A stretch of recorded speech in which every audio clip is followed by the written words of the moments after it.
আসসালামু আলাইকুম। সংবাদে আপনাদের সবাইকে স্বাগত জানাচ্ছি। আমি ফিরোজ তোহা। শুরুতেই আরবে কেবলস সংবাদ শিরোনাম। मिट्टी में मिलाने का समय आ गया है।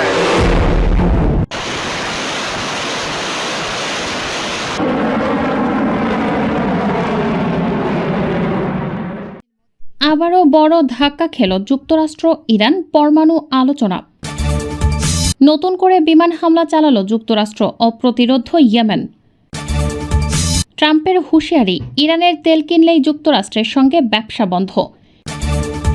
ইতিহাসের ভয়াবহতম বিপদে ইসরায়েল, আন্তর্জাতিক সহায়তার আহ্বান, দৌড়ে পালাচ্ছে ইসরায়েলি সেনারা।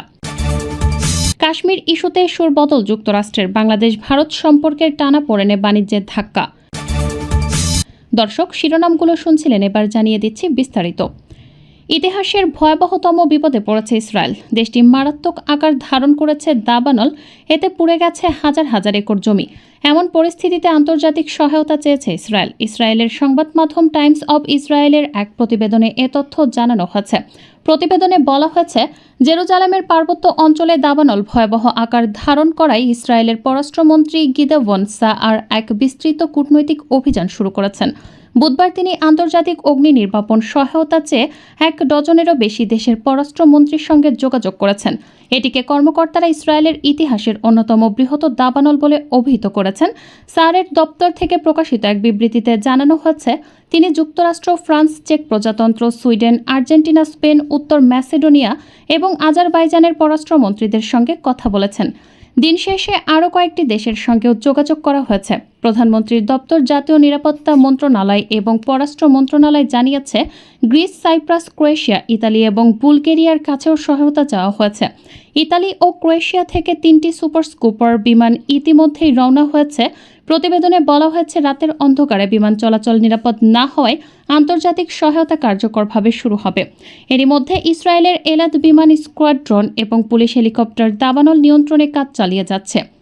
জম্মু ও কাশ্মীরের পেহেলগামে সাম্প্রতিক সন্ত্রাসী হামলার পর ভারত ও পাকিস্তানের মধ্যে উত্তেজনা কার্যত চরমে পৌঁছেছে।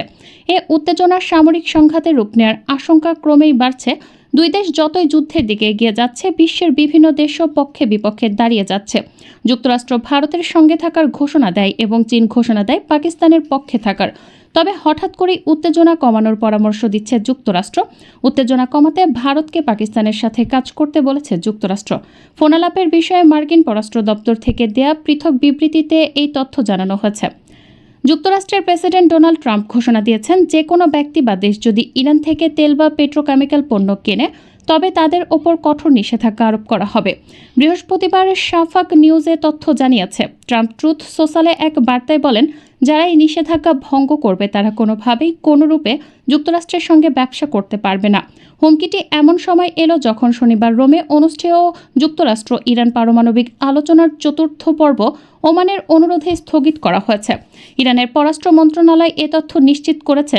মন্ত্রণালয়ের মুখপাত্র ইসমাইল বাঘেই বলেন, তেহরান এখন একটি ন্যায্য ও টেকসই চুক্তিতে পৌঁছানোর জন্য প্রতিশ্রুতিবদ্ধ। ইরানের এক জ্যেষ্ঠ কর্মকর্তাকে উদ্ধৃত করে রয়টার্স জানিয়েছে, নতুন আলোচনার সময়সূচি নির্ভর করবে যুক্তরাষ্ট্রের অবস্থানের ওপর। আলোচনার এই স্থগিতাবস্থার পেছনে অন্যতম কারণ হিসেবে ইয়েমেনে যুক্তরাষ্ট্রের চলমান সামরিক তৎপরতার কথাও উঠে এসেছে।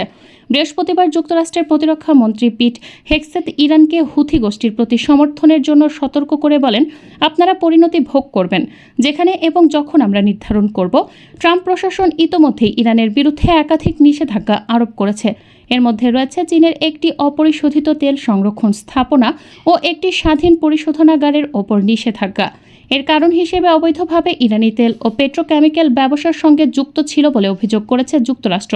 চলতি বছরের ফেব্রুয়ারিতে ট্রাম্প সর্বোচ্চ চাপ কৌশল পুনর্বহাল করেন, যার লক্ষ্য হল ইরানের তেল রপ্তানি শূন্যে নামিয়ে আনা এবং দেশটিকে পারমাণবিক অস্ত্র অর্জন থেকে বিরত রাখা। যুক্তরাষ্ট্র ও ইরানের মধ্যকার নির্ধারিত পরোক্ষ পরমাণু আলোচনার 4র্থ দফা স্থগিত করা হয়েছে। ওমানের পররাষ্ট্রমন্ত্রী বদর আল বুসাইদি বৃহস্পতিবার এক্স সাবেক টুইটারে বিষয়টি জানিয়ে নিশ্চিত করেন। শনিবার রোমে বৈঠকটি অনুষ্ঠিত হওয়ার কথা ছিল।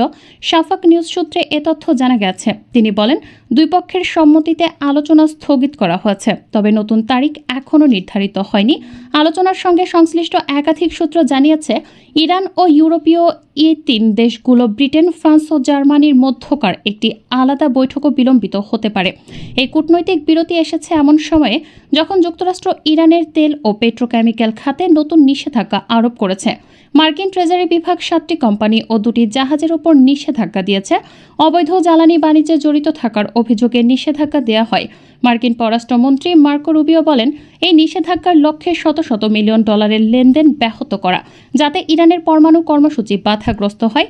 ইরান এ নিষেধাজ্ঞার তীব্র নিন্দা জানিয়েছে। তারা একে সর্বোচ্চ চাপ কৌশলের ব্যর্থ প্রয়াস বলে আখ্যা দিয়েছে।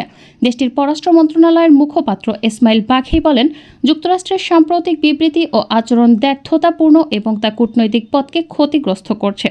ওমান দীর্ঘদিন ধরে ওয়াশিংটন ও তেহরানের মধ্যে বাক চ্যানেল হিসেবে কাজ করে আসছে এবং সাম্প্রতিক পরোক্ষ আলোচনাগুলোর আয়োজকও তারা।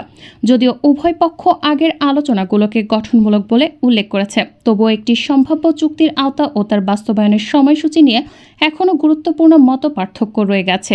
আলোচনার ঘনিষ্ঠ সূত্র জানায়, ইরান একটি অন্তর্বর্তী চুক্তির প্রস্তাব দিয়েছে এবং যুক্তরাষ্ট্রের প্রস্তাবিত 60 দিনের সময়সীমা নিয়ে উদ্বেগ প্রকাশ করেছে।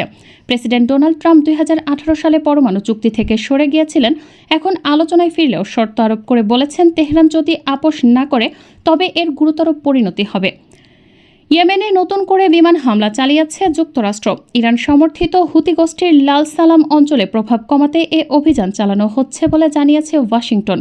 বৃহস্পতিবার শাফাক নিউজ সূত্রে এ তথ্য জানা গেছে। হুতি গোষ্ঠীর নিজস্ব টিভি চ্যানেল আল মাসিরাহ জানায়, ইয়েমেনের আল জাওব প্রদেশের 4টি স্থানে হামলা চালানো হয়। এখন পর্যন্ত কোনো প্রাণহানির খবর পাওয়া যায়নি। যুক্তরাষ্ট্রের সেন্ট্রাল কমান্ড এই সর্বশেষ হামলা সম্পর্কে কোনো মন্তব্য না করলেও এর আগেই জানানো হয়েছিল যে তারা অপারেশন রাফ রাইডার নামের অভিযানের আওতায় হুতিদের বিরুদ্ধে একটি তীব্র ও ধারাবাহিক সামরিক অভিযান পরিচালনা করছে। সেন্টকমের তথ্যমতে এই অভিযানে এখন পর্যন্ত 800টির বেশি লক্ষ্যবস্তুতে হামলা চালানো হয়েছে এবং শত শত হুতি যোদ্ধা নিহত হয়েছে, যাদের মধ্যে ড্রোন ও ক্ষেপণাস্ত্র ইউনিটের গুরুত্বপূর্ণ সদস্যরাও রয়েছে। মার্কিন জাতীয় নিরাপত্তা উপদেষ্টা মাইক ওয়ালটজকে অব্যাহতি দিয়েছেন প্রেসিডেন্ট ডোনাল্ড ট্রাম্প। তার জায়গায় বর্তমান পররাষ্ট্রমন্ত্রী মার্কো রুবিওকে অন্তর্বর্তীকালীন দায়িত্ব দেওয়া হয়েছে। বৃহস্পতিবার আল জাজিরার এক প্রতিবেদনে এ তথ্য জানানো হয়েছে। প্রতিবেদনে বলা হয়েছে, প্রেসিডেন্ট ট্রাম্প ঘোষণা করেছেন যে তিনি জাতীয় নিরাপত্তা উপদেষ্টা হিসেবে মাইক ওয়ালটজকে অপসারণ করে তাকে জাতিসংঘে মার্কিন রাষ্ট্রদূত হিসেবে নিয়োগ দিতে যাচ্ছেন। বৃহস্পতিবার ট্রাম্পের এই ঘোষণা আসে একাধিক গুজবের পর, যেখানে বলা হচ্ছিল ওয়ালটজ ও তার সহকারী অ্যালেক্স ওয়ং তাদের পদ হারাতে চলেছেন। দ্বিপাক্ষিক সম্পর্কের টানাপোড়েনের মধ্যে পাল্টাপাল্টি পদক্ষেপ নিয়েছে ভারত ও বাংলাদেশ। এতে উদ্বেগের মধ্যে পড়েছেন ব্যবসায়ীরা।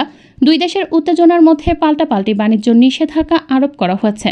শুক্রবার 2 মে বিবিসির এক প্রতিবেদনে তথ্য জানানো হয়েছে। প্রতিবেদনে বলা হয়েছে, গত এপ্রিলে বাংলাদেশ ভারত থেকে স্থলপথে তুলার সুতা আমদানি সীমিত করে স্থানীয় শিল্পকে সস্তা আমদানির প্রতিযোগিতা থেকে রক্ষার জন্য পদক্ষেপ নেওয়া হয়। এর প্রতিক্রিয়ায় ভারত হঠাৎ করে বাংলাদেশকে দেয়া ট্রান্সশিপমেন্ট সুবিধা বাতিল করে দেয়।